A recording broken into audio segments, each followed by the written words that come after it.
Bonjour, je vais vous présenter un enchaînement de combat à partir des techniques de base du Kwankido.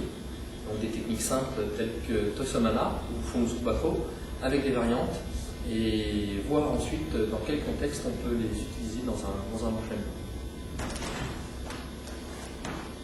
Première de nos techniques, le Funzubako.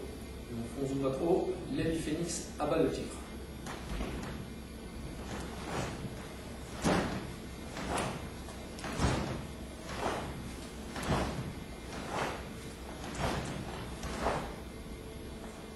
Cette technique peut se faire également en présentant le tranchant de la main, donc plutôt sur une technique de Kunda.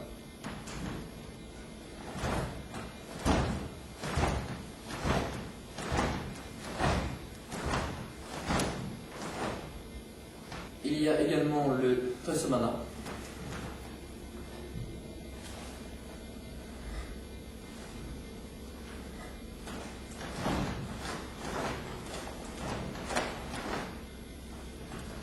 La combinaison des deux va nous donner un double blocage de ce type.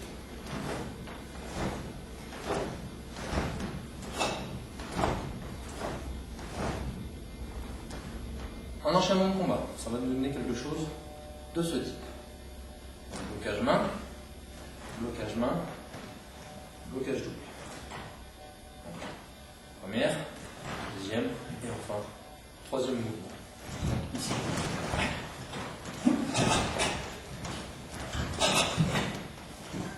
L'objectif en application de combat, c'est non seulement percuter sur le bras, il va falloir rentrer sur une technique suffisamment efficace quand on va frapper, et en même temps dévier la trajectoire.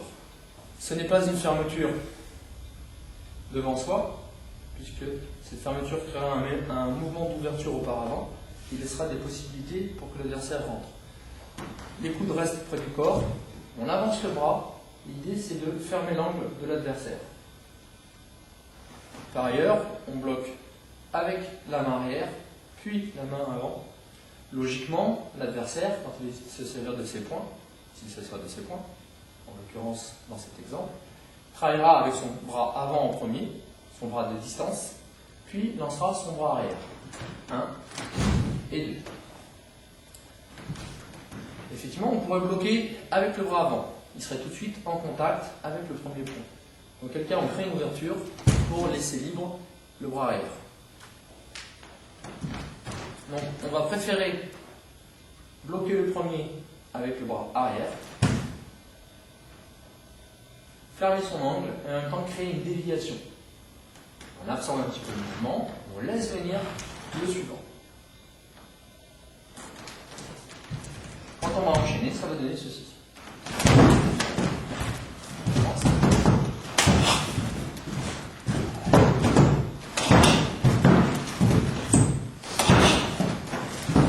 Dans la percussion, il va chercher à rentrer dans sa garde.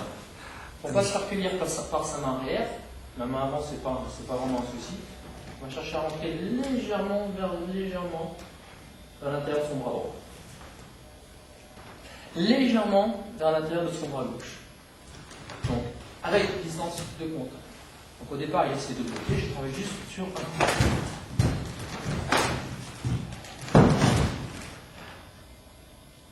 Ensuite, je dois jouer sur la vitesse pour placer la deuxième technique. La deuxième technique pourra être opérationnelle si le premier coup de poing est dans une distance de contact.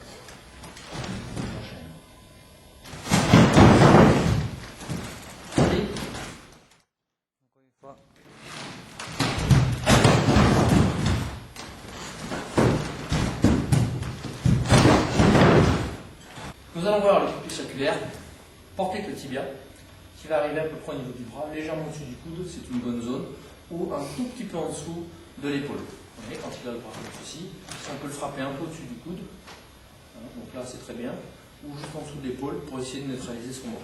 C'est ce qu'en général on cherche à faire lorsqu'on place le tibia. Donc, il faut d'abord marquer un blocage en opposition, un blocage ferme. Donc ici, quand le one hook arrive, je peux bloquer comme ceci.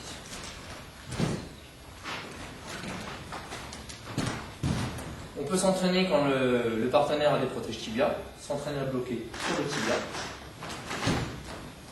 Mais lorsque la personne est bien entraînée avec le tibia, ce blocage-là n'est pas approprié. Dans ces conditions, il est plus logique de rentrer au niveau du genou. Donc on essaie d'aller au départ du mouvement sur le genou.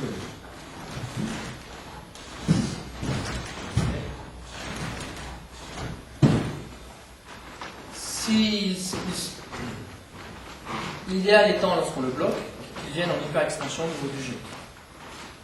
Cette technique-là peut se transformer par la suite dans une technique de ce type.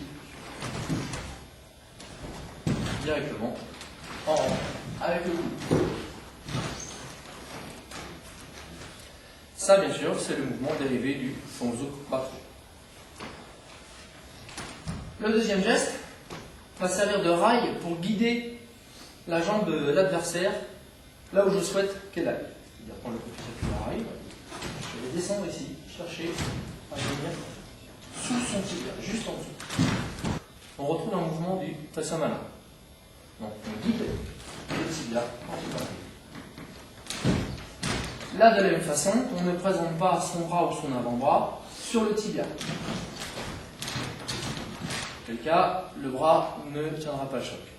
On vient pour absorber, tirant, en glissant sous le tibia de l'adversaire. On a des points particuliers au niveau de la main, comme celui-ci par exemple, qui va nous permettre de travailler au niveau de la percussion. Ensuite, on va pouvoir rentrer avec les deux bras, donc de cette façon. Un bras d'opposition qui sert de bouclier, qui va être fort, qui va venir progressivement vers le genou, et un bras qui va servir à absorber en glissant sous la jambe de l'adversaire, ici.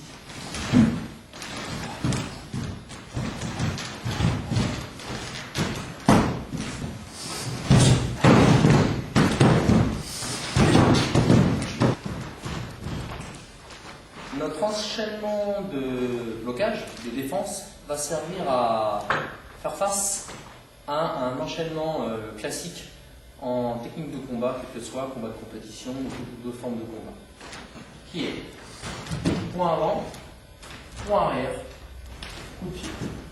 Coup de pied qui peut se porter tout à fait au niveau du corps, avant, arrière, haute, avant, arrière, tête. L'objectif étant de placer cet enchaînement le plus rapidement possible. Donc c'est un classique en technique de combat, point avant, point arrière, jambe arrière. Point avant, point arrière, jambe arrière, ou bien niveau tête, point avant, point arrière. Si on a réussi à le toucher au corps, on va pouvoir placer le pied à la tête.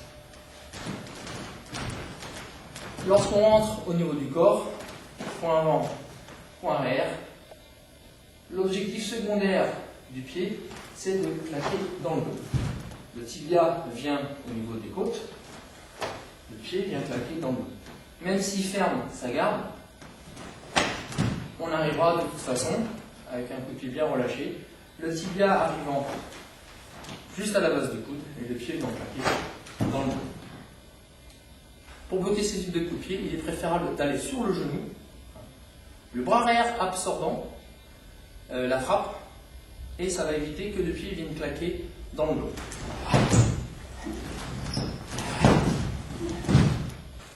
L'enchaînement de base, si je rentre au niveau de la tête,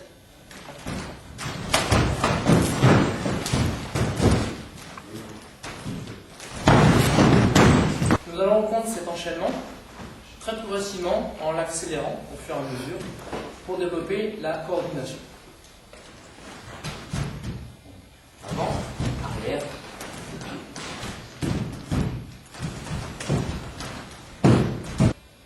Progressivement, il faut aussi d'avoir un enchaînement de plus en plus rapide et vraiment vivre avec l'adversaire, c'est-à-dire ne réagir que lorsqu'il réagit. C'est pour ça qu'au départ, on va aller doucement et accélérer progressivement. Très souvent, on voit les pratiquants commencer à bloquer un coup de pied avant que celui-ci n'apparaisse, car ils connaissent l'enchaînement qui va être réalisé par leur partenaire. Ça donne ceci en général. point, point, et ils sont déjà en blocage sur le coup de pied. Il faut au maximum réagir que lorsque l'on perçoit une attaque. Donc j'attends carrément le coup de pied, tant que je ne le vois pas, j'attends. Au fur et à mesure, on va chercher à aller le plus vite possible.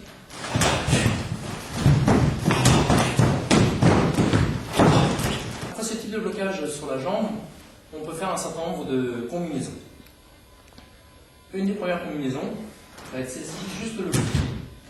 Lorsque je suis là, il est en ouverture, je rentre.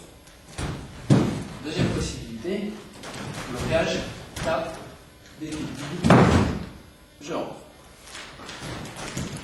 Enfin, on a également des combinaisons intéressantes sur cette forme de blocage qui va ensuite te saisir pour venir effectuer un balayage et frapper.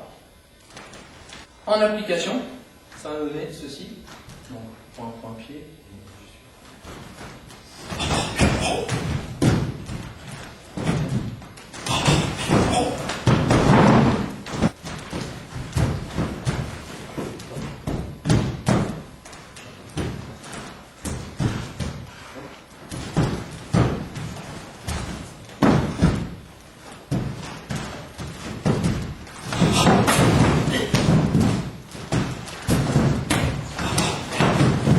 Dernière application, avec possibilité d'engager un balayage.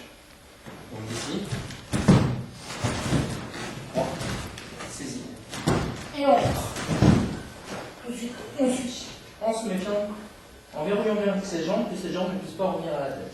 Au besoin, on va pouvoir repartir ici.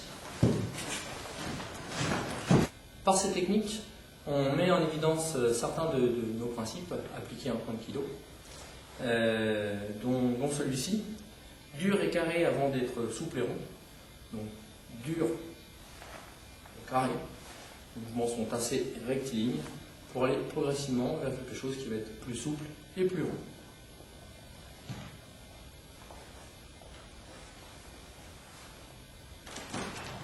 Merci.